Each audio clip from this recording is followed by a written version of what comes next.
Hello दोस्तों, स्वागत है आपका DFA प्लेटफॉर्म पर। तो जैसे हम क्या कर रहे थे, आपके MP में हमने महाजनपद काल देख लिया था। ठीक है, आपको वीडियो मुश्किल से 5 मिनट का है, आप उसको देखिए।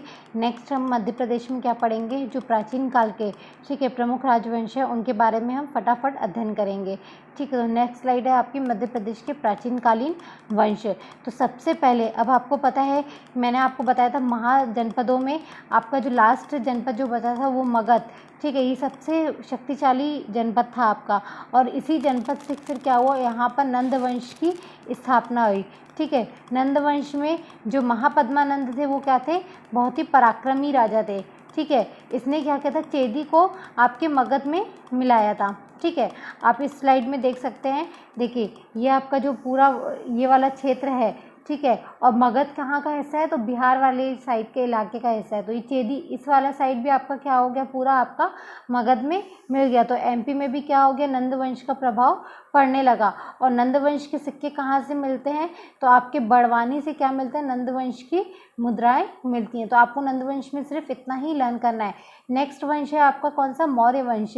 तो मौर्य वंश का जो क्षेत्र है वो कौन सा है, उज्जैनी और विदिशा। ठीक है, उज्जैनी यानी आज का उज्जैन, और विदिशा तो आपको पता है, तो इसको भी आप स्लाइड में देख लीजिए। ये देखिए, यानी ये वाला इलाका। ठीक है, ये वाला इलाका किसका था, आपका पूरा का पूरा आपके मौर्य वंश का था। ठीक है, फिर क्या हुआ, इसके जो संस्थापक थे वो कौन थे, आपके चंद्रगुप्त मौर्य। फिर चंद्रगुप्त मौर्य के बाद कौन बैठे, बिंदुसार बैठे। बिंदुसार के बाद कौन बैठे, अशोक जो हैं वो बैठे। अब जो अशोक थे, बिंदुसार क्या थे, जब राजा थे, ठीक है, मौर्य वंश के जब राजा थे, तो इन्होंने क्या किया था, अपने पुत्र, ठीक है, अपने पुत्र अशोक को क्या किया था, इसने बिंदुसार ने क्या किया था, अपने पुत्र अशोक को अवंती का क्या किया था, राज्यपाल घोषित किया था। उस समय क्या होता था, राजकुमारों को यानी पुत्रों को राज्यपाल घोषित किया जाता था अलग अलग क्षेत्रों के लिए। ठीक है, तो अवंती का जो कार्यभार था वो बिंदुसार ने किसको सौंपा था, अपने पुत्र अशोक को सौंपा था। अशोक ने एज अ राज्यपाल, एज अ गवर्नर वहाँ पर अवंती पर कितने वर्ष शासन किया, 11 वर्ष। और इसी वर्ष में ही क्या हुआ, अशोक ने जो निर्माण कार्य थे, जैसे सांची का स्तूप वगैरह, ठीक है, वैश्य टोकरी, ये सब का क्या किया था, उसने निर्माण करवाया था। तो इस 11 वर्षों में ही अपने सम्राट बनने से पहले ही क्या किया था, उसने इन सब चीज़ों का मतलब स्थापत्यों का क्या किया था, उन्होंने निर्माण करवाया था। फिर उसके बाद कौन बैठे, तो देखिए अशोक सम्राट ने सांची के स्तूप का निर्माण करवाया उज्जैन में। ठीक है, फिर उनके बाद कौन आया, अशोक के बाद आपको पता है अशोक ने बौद्ध धर्म से प्रेरित होकर बौद्ध धर्म का प्रचार प्रसार भी किया था। ठीक है, उनके जो क्या बोलते हैं, अपने पुत्र और पुत्री दोनों को ही क्या किया था, उसने धर्म के प्रचार प्रसार में लगा दिया था। ठीक है, तो ये इस समय तक आते आते जो अशोक के टाइम पर आते थे, पूरा जो आपका मतलब आपका जो पूरा MP वाला क्षेत्र है वो क्या होता है, बौद्ध धर्म के प्रभाव में आ गया था, क्योंकि यहाँ पे अच्छे खासे स्तूपों का निर्माण भी किया गया, जिसमें सांची का स्तूप क्या है, बहुत ही महत्वपूर्ण है। फिर कुणाल आए। ठीक है, कुणाल के बाद आपके संप्रीति बने, शासक संप्रीति के बाद दशरथ बने, दशरथ के बाद आपके कौन बने, दशरथ के बाद आपके शाली शुक्र, और आपके मौर्य वंश के अंतिम शासक कौन थे, तो बृहदत्त थे। ठीक है, तो जो इंपॉर्टेंट फैक्ट्स थे मौर्य वंश में आपके MP से रिलेटेड मैंने आपको बता दिया। इसके साथ आपके इंडियन हिस्ट्री के भी ये टॉपिक कवर अप होते जा रहे हैं, जिससे कि मौर्य वंश के संस्थापक कौन थे, तो चंद्रगुप्त मौर्य। ठीक है, इसके अंतिम शासक कौन थे, तो बृहदत्त थे। ठीक है, नेक्स्ट आते हैं हम कहाँ पर, आपके शुंग वंश में। तो शुंग वंश का जो काल है वो 184 BC से लगभग 75 BC तक था। ठीक है, इनका भी क्षेत्र क्या था, आपके विदिशा और उज्जैनी था। आपके मौर्य वंश के जो अंतिम शासक थे यानी आपके बृहदत्त, इसकी हत्या किसने की थी, आपके पुष्यमित्र शुंग ने की थी। पुष्यमित्र शुंग क्या थे, इनके दरबार में, मौर्य वंशियों के दरबार में सेनापति थे। आप देखिए अक्सर जब क्या होता है कि कोई मतलब कार्यभार आप पूरा नहीं संभाल सकते, तो क्या होता है कि सेनापतियों का बहुत अच्छा खासा रोल होता है। जब सेनापतियों को लगता है कि हाँ अब हमारा राजा के ऊपर प्रभाव या उनकी सेना उनके पक्ष में, तो क्या कर देते हैं, हमला बोल देते हैं, और ऐसे ही आपके एक वंश का पराजित होकर दूसरे अब पुष्यमित्र शुंग ने क्या कर दिया था, बृहदत्त की हत्या कर दी। ठीक है, और इसी पर मगध पे क्या किया, आपके उसने शुंग वंश की स्थापना की। इनका भी क्षेत्र वही था, विदिशा, MP की बात कर रही हूँ ना मैं, लेकिन इनकी मेन जो राजधानी वगैरह थी वो मगध में ही थी, पाटलिपुत्र, राजगृह इनकी राजधानी थी। अभी हम सिर्फ MP के पर्पज से बात कर रहे हैं। ठीक है, तो इनका MP में जो क्षेत्र था वो कौन सा था, आपके विदिशा और उज्जैनी वाला क्षेत्र। संस्थापक आपके शुंग वंश के पुष्यमित्र शुंग थे, ब्राह्मण थे, कट्टर ब्राह्मण थे। इन्होंने क्या किया थे, बहुत से कहते हैं कि मतलब निर्माण कार्य, बौद्ध के स्तूप वगैरह का क्या किया था, इन्होंने बहुत विनाश किया था। ठीक है, कट्टर ब्राह्मण थे ये। ठीक है, फिर इनके बाद अग्निमित्र है।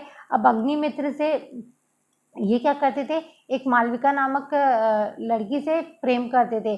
तो इन्हीं के ऊपर कालिदास ने क्या की थी, अग्निमाल्वक, ये देखिए इधर पे मैंने लिखा है कि मालविकाग्नि मित्रम।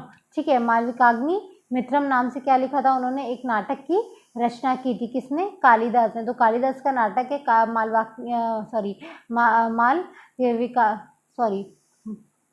मालविकाग्नि मित्र। ठीक है, मालविकाग्नि मित्र किसकी रचना है, तो आपके कालिदास की है। और एक किसके ऊपर है, अग्निमित्र और मालविका के ऊपर की प्रेम कथा का इसमें वर्णन है।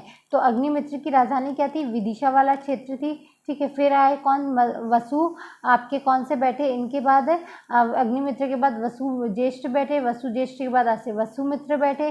ठीक है, वसुमित्र के बाद उद्रक, और उद्रक पुलिंदिक और घोष बैठे।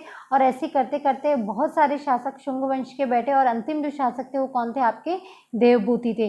तो पहला क्वेश्चन आपके शुंग वंश से कि संस्थापक कौन है, पुष्यमित्र शुंग। किसको विनाश या किसको हत्या करके, बृहदत्त की हत्या करके। तो किस वंश की हत्या कर, किस वंश का अंत हुआ, आपके मौर्य वंश का अंत हुआ। ठीक है, मौर्य वंश का अंत हुआ। और मौर्य वंश के अंत के बाद आपका मगध पे शुंग वंश की स्थापना हुई, और शुंग वंश के संस्थापक आपके पुष्यमित्र शुंग, ये ब्राह्मण थे। ठीक है, इनकी जो क्षेत्र था वही था जो आपके मौर्य वंश का आपके एमपी में था, उज्जैनी और विदिशा।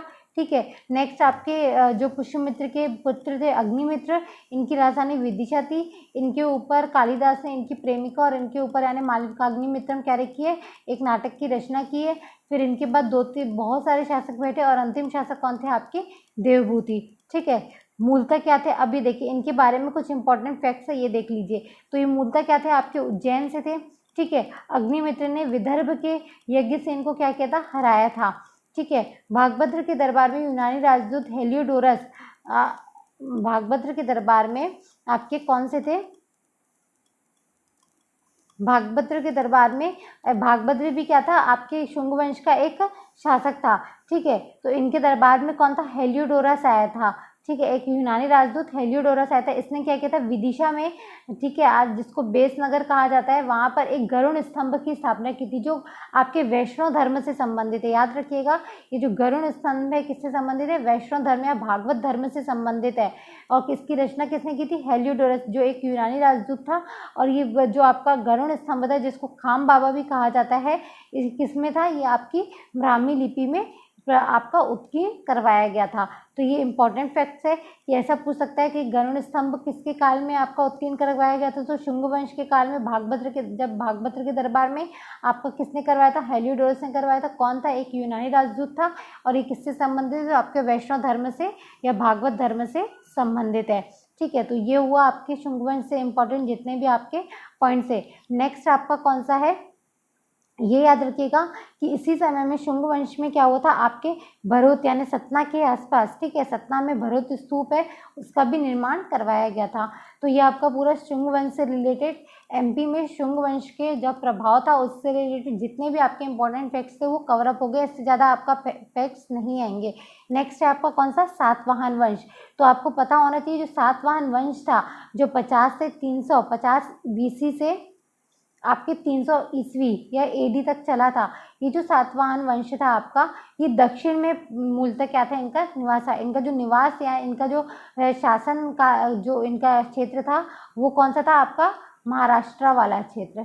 ठीक है, और इन्होंने क्या किया था, महाराष्ट्र से ही यानी दक्षिण भारत से ही क्या किया था, इन्होंने अपने धीरे धीरे, इनका ये केंद्र था, शासन का केंद्र था।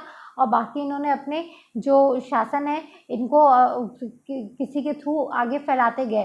ठीक है, तो इनकी शाखाएं बसती गई। मेन केंद्र इनका महाराष्ट्र था, लेकिन इनकी शाखाएं अलग अलग जगह में थी।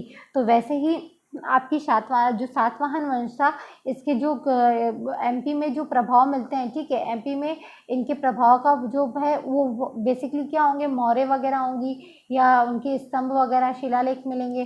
तो ऐसे ही कुछ साक्ष्य हैं जो एमपी से भी प्राप्त हुए, जो ये बताते हैं कि सातवाहनों का आपके एमपी में भी कहीं ना कहीं प्रभुत्व था। तो इनके राजा जो शतकर्णी थे उनको पूर्वी मालवा विजय का उल्लेख सांची के में उत्कीर्ण है। तो जो सांची का स्तूप है वहीं पर क्या है कि इनके पूर्वी मालवा के विजय का, जो इनके राजा थे शतकर्णी सातवाहन वंश के थे, उनके विजय का उल्लेख क्या मिलता है आपके सांची में मिलता है। इन्होंने क्या किया था, कण्वों का अंत कर लिया था। ठीक है, कण्वों का अंत करके इन्होंने क्या किया था, सातवाहन वंश की स्थापना की थी। तो जो गौतमीपुत्र शतकर्णी है, इनके सिक्के कहाँ से, ये याद रखिएगा, उज्जैन से मिले हैं। ये क्वेश्चन आता है कि आपके सातवाहन वंश के सिक्के कहाँ मिले हैं, तो उज्जैन से मिले हैं। अब ये पूछ सकेगा गौतमीपुत्र शतकर्णी जो सातवाहन वंश से संबंधित है, इनके सिक्के कहाँ से मिले हैं, तो उज्जैन से मिले हैं। ठीक है, वशिष्ठ पुत्र पुलुमावी को उज्जैन के शक क्षत्रप रुद्रदामन ने क्या किया था, जबरदस्त परास्त किया था। ये याद रखिएगा कि वशिष्ठ पुत्र पुलमावी को उज्जैन के क्षत्रप, आपके शक शासक जो थे, जिनको क्षत्रप शासक भी कहा जाता था, रुद्रदामन ने क्या किया था, जबरदस्त शिकस्त दी थी। ये याद रखिएगा। ठीक है, फिर नेक्स्ट क्या है आपकी यज्ञश्री शतकर्णी, जो आपके पूरे सातवाहन वंश के अंतिम शासक है। इनके भी सिक्के कहाँ से मिलते हैं, आपके विदिशा देवास से मिलते हैं। ठीक है, तो एक आपको याद रखना है कि गौतमीपुत्र शतकर्णी के सिक्के आपके कहाँ से मिलते हैं, उज्जैन से। शतकर्णी ने पूर्वी मालवा की विजय का वर्णन कहाँ मिलता है, सांची में मिलता है। ठीक है, गौतमीपुत्र आपके वशिष्ठ पुत्र पुलमावी को उज्जैन के शक राज ने क्या किया था, रुद्रदामन ने पराजित किया था। और यज्ञश्री शतकर्णी जो आपके सातवाहन वंश के अंतिम शासक थे, उनके सिक्के क्या मिलते हैं, आपके विदिशा और देवास में मिलते हैं। तो ये आपका सातवाहन वंश से संबंधित जितने भी इंपॉर्टेंट पॉइंट्स थे वो मैंने यहाँ पर आपके पूरे नोट डाउन कर लिए। नेक्स्ट है आपका कौन सा, शक वंश। ठीक है, शक वंश, इनका जो शासन काल था वो 50 ईसा पूर्व से 300 ईस्वी के, मतलब इन्हीं के क्या थे, ये समकालीन थे। यहाँ पे देखिए समकालीन से कैसे पता चलेगा, देखो इनको वशिष्ठ पुत्र पुलमावी को उज्जैन के आपके शक क्षत्रप ने क्या किया था, रुद्रदामन ने हराया था। तो इससे पता चलता है कि सातवाहन वंश और शक वंश क्या थे आपके, और इनके काल से भी पता चलता है ये क्या थे, आपस में समकालीन थे। ठीक है, तो पश्चिम भारत में यूनानियों की जगह पर आपको पता है कि यूनानियों ने भी क्या था, हमारे भारत पर राज किया था कुछ समय के लिए। तो इन्हीं को पराजित करके शकों ने क्या किया था, हमारे भारत में राज किया था। तो भारत में इनकी कई जगह अलग अलग शाखाएं थी। वैसे ही एमपी में इनकी एक शाखा थी, कौन सी थी, कार्दमक, जो कहाँ पर शासन करती थी, ये देखिए उज्जैन में कौन से थे, कार्दमक वंश थे। और नासिक में, वहीं महाराष्ट्र साइड कौन थे, सातवाहनों को हराकर कौन थे, आपके ये शहरात वंश की स्थापना की थी। तो आपसे एक क्वेश्चन आ सकता है कि शहरात वंश और कार्दमक वंश किस वंश से रिलेटेड है, तो आपके शक वंश से रिलेटेड है। इन्हीं की शाखाएं हैं। ठीक है, इन्हीं की शाखाएं, ये आपके नासिक में इसकी शाखा है शहरात की, और कार्दमक किस कहाँ पर है, तो उज्जैन में है, एमपी के। ठीक है, और उज्जैन में है, नासिक में शहरात, और उज्जैन में कार्दमक। तो अब हम डिटेल में पढ़ेंगे, क्योंकि नासिक आपका महाराष्ट्र आपके एमपी से लगा हुआ है, तो इसका भी, जैसे भूमक और नहपान क्या थे, आपके इंपॉर्टेंट राजा थे शहरात वंश के। नहपान और गौतमीपुत्र शतकर्णी के बीच क्या हुआ था, युद्ध हुआ था, वशेष मैंने लिखा है।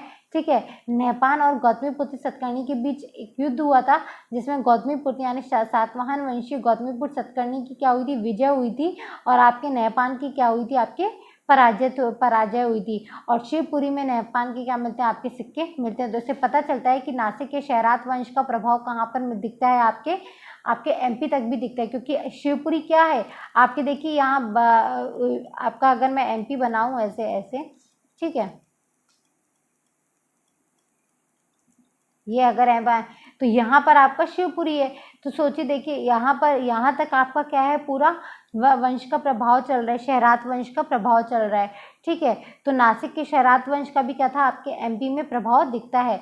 नेक्स्ट है आपका कार्दमक वंश, जो आपके उज्जैन में शाखा थी, किसकी, शक वंश की। यहाँ पर यशोमती और उसके पुत्र जष्ठान द्वारा स्थापित किया गया था। याद रखिएगा, कार्दमक वंश की स्थापना एक महिला और उसके पुत्र के द्वारा किया गया था। स्थापना यशोमती और उसके पुत्र जष्ठान के द्वारा। प्रसिद्ध राजा रुद्रदामन संस्कृत के महान पंडित है, और यहीं पर रुद्रदामन का उल्लेख आपको मिला है कि उज्जैन के शक क्षत्रप रुद्रदामन ने किसको पराजित किया था, तो आपके देखिए वशिष्ठ पुत्र पुलमावी को क्या किया था, पराजित किया था। ठीक है, नेक्स्ट आपका है कि ये रुद्रदामन संस्कृत के आपके महान पंडित थे।